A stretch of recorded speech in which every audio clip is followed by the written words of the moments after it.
Então, estamos retornando aqui com a segunda aula do curso online Planejamento Tributário.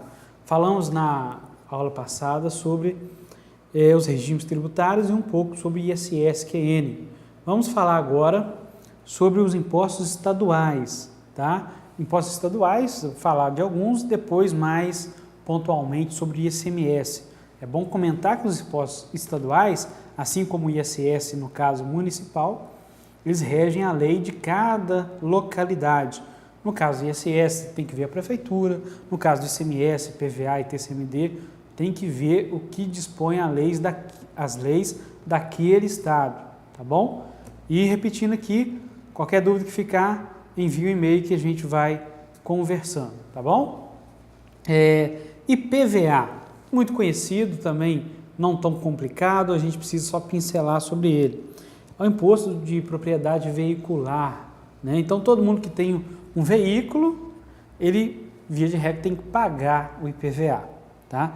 O IPVA é o fato gerador dele, então, é você ter a propriedade de um veículo.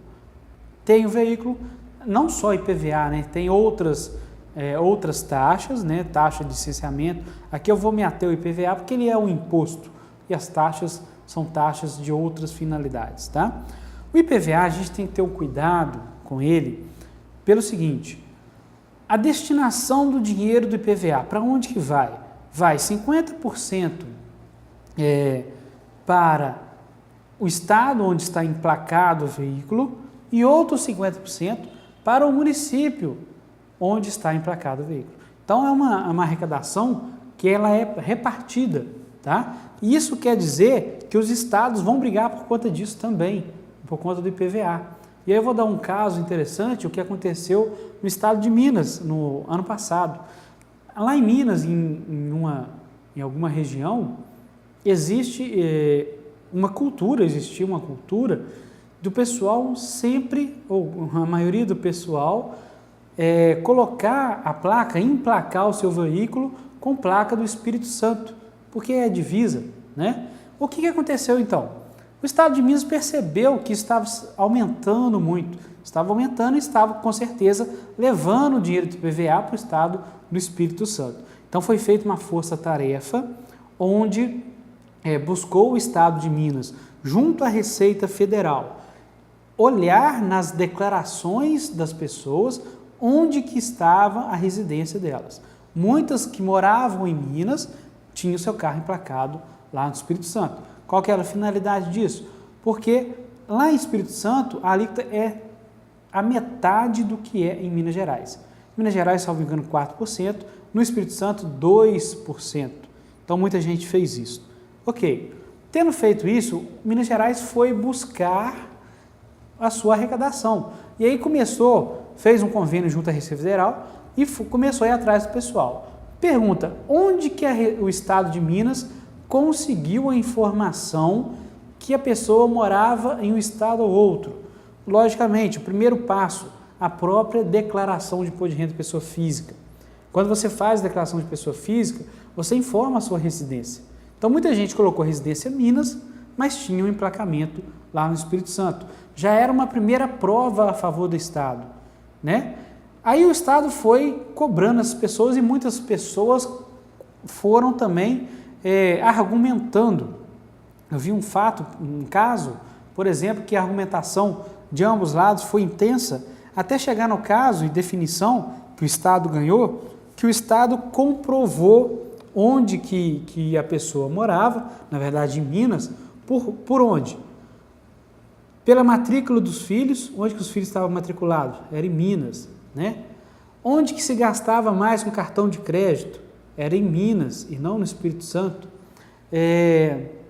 Chegou o caso, né, na última contestação, porque a pessoa tinha um imóvel no Espírito Santo, só que ela não residia no imóvel. Residência é uma coisa, propriedade é outra. Então a Receita Estadual de Minas, que é uma receita muito eficiente, inclusive, ela chegou a pegar o laudo de energia elétrica, consumo de energia, em Minas, na casa de Minas e no apartamento no Espírito Santo. Beleza, por aí ela comprova que a pessoa fica muito mais tempo em Minas do que no Espírito Santo, e aí aquela pessoa que queria pagar só 2%, né, e tinha deixado de pagar 4 para o estado de Minas, na verdade ela pagou 6, que ela pagou tanto os 2 quanto os 4, mais multa e juros. Então tem que ter cuidado, porque hoje a fiscalização é em tempo real. Vamos falar agora de ITCMD, um pouco menos conhecido, mas importante. É um imposto sobre transmissão de causa-mortes e doação. Imposto sobre transmissão de causa-morte e doação. Qual que é o fato gerador desse imposto? Em duas situações mais particulares. Primeiro, nas doações, sempre quando há uma doação, existe esse percentual, tá? E sempre quando tem o que a gente chama de inventário. Por isso que chama causa-mortes e doação. O inventário é aquela pessoa que faleceu, existia algum bem em nome dela, ou alguns bens, esses bens serão repassados a herdeiros, a essas pessoas que dão sequência na cadeia familiar da pessoa que faleceu. Então, essa doação, ainda que seja por causa-mortes, por falecimento, o inventário tem a tributação do ITCMD.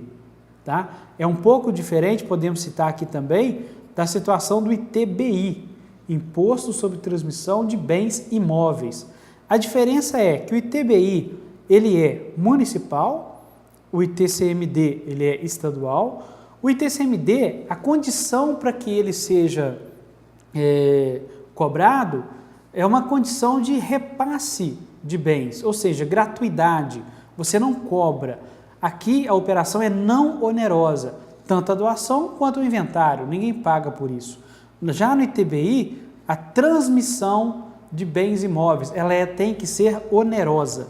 Então, quando for uma transmissão onerosa de bens, vai ser ITBI, vai ser devida à prefeitura. Quando for uma transmissão não onerosa, né, não custosa de bens, vai ser ITCMD, vai ser Estado, ok? E aí a gente chega ao grande imbróglio dos tributos estaduais, que é o ICMS, Imposto sobre Circulação de Mercadoria e Serviço. Fato gerador, circulação de mercadoria e serviço.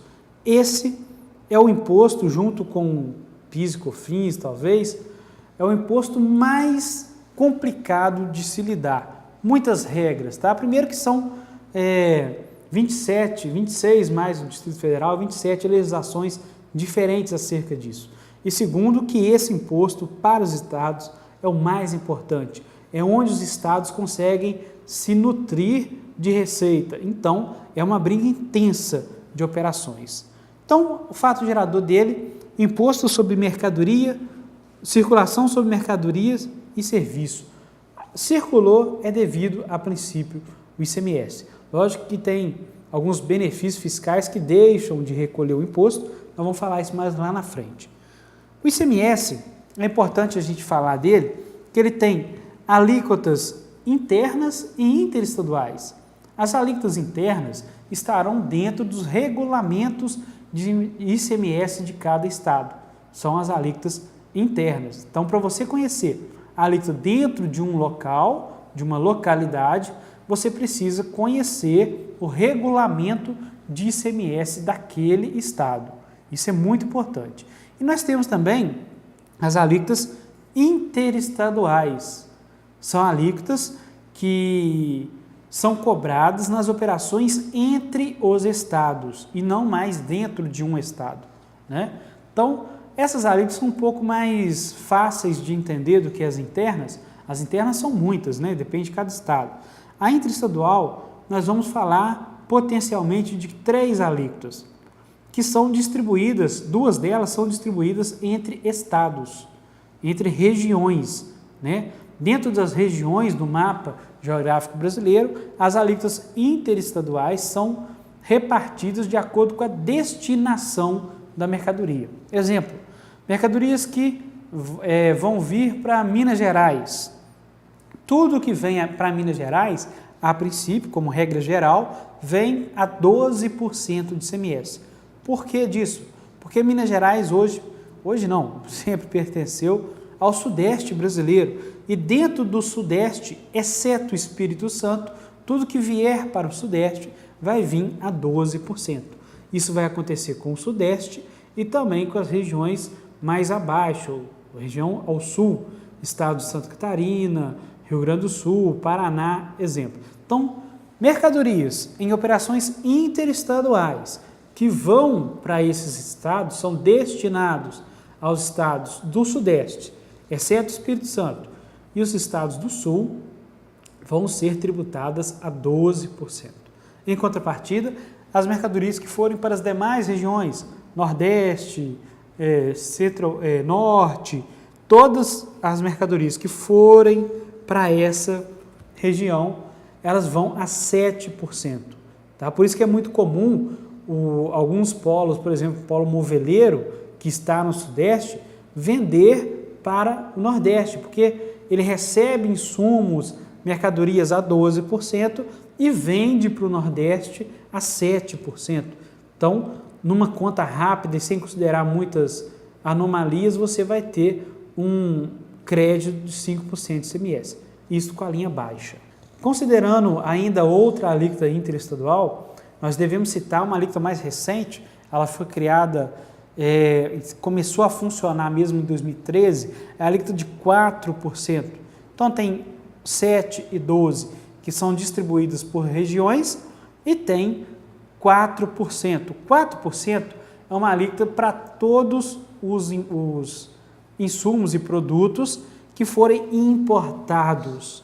Porém, para todos que forem importados e tiverem o que a gente chama de CI, coeficiente de importação acima de 40%.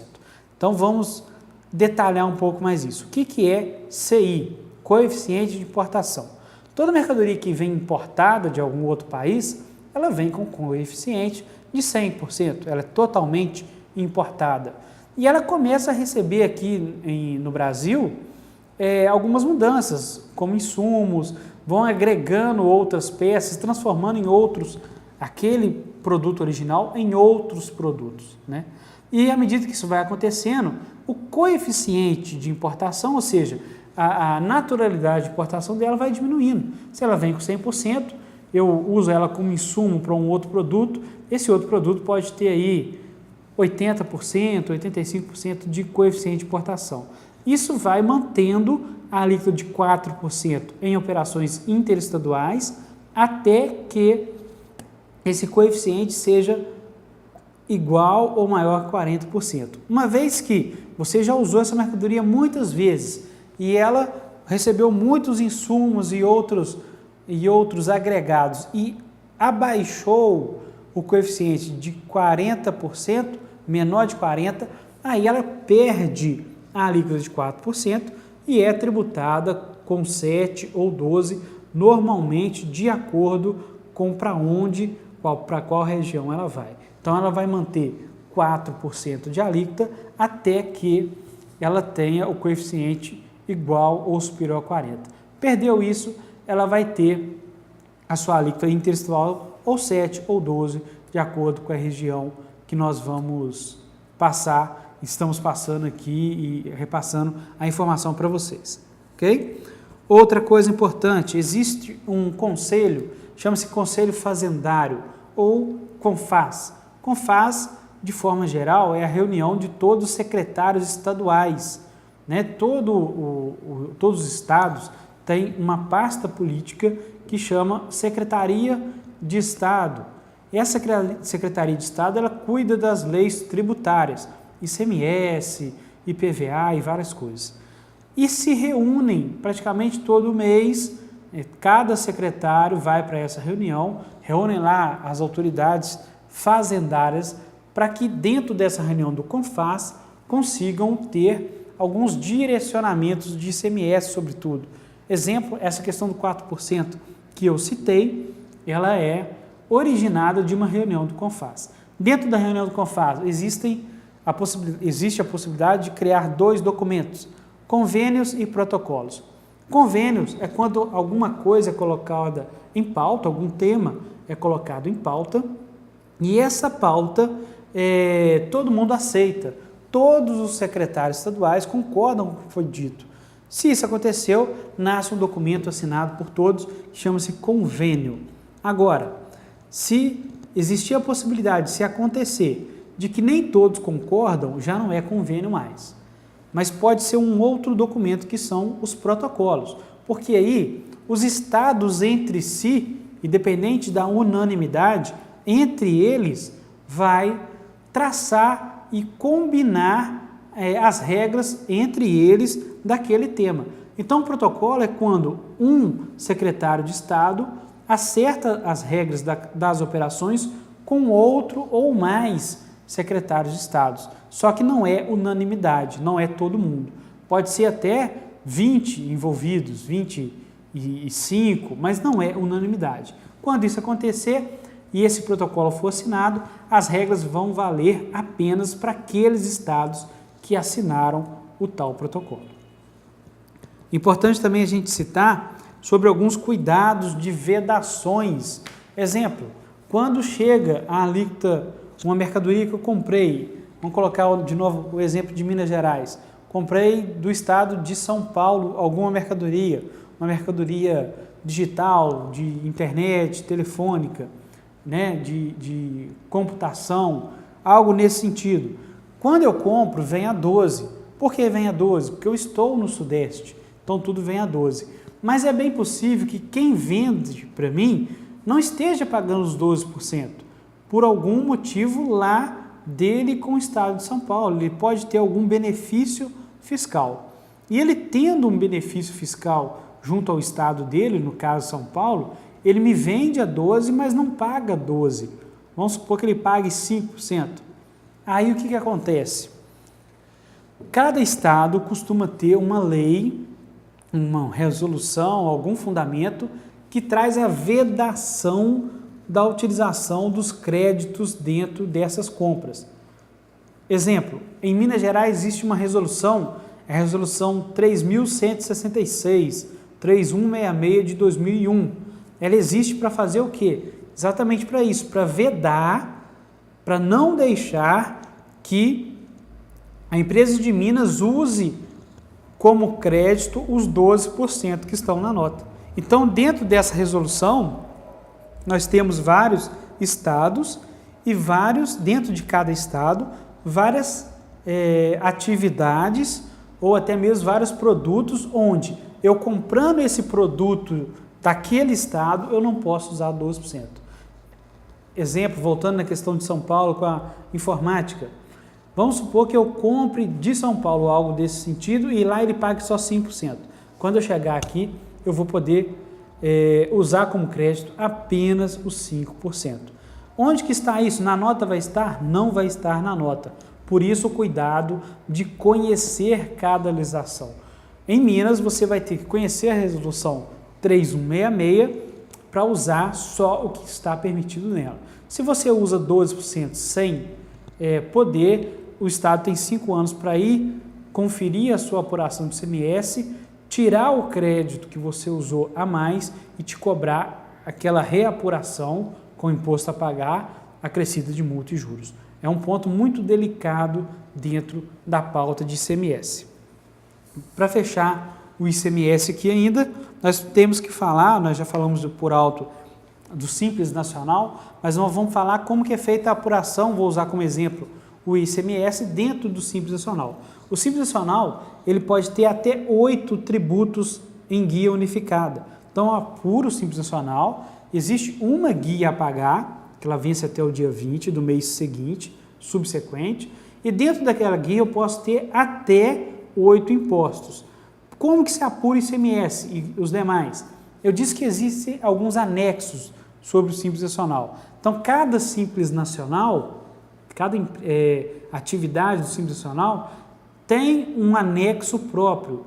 E esse anexo, que são 6, tem uma tabela própria de alíquotas de impostos. Essas alíquotas elas são apuradas de acordo com a soma dos faturamentos dos últimos 12 meses. Está vendo que complica? Por isso que o Simples não é tão simplificado assim. A questão é que o ICMS vai ser apurado de acordo com essa alíquota.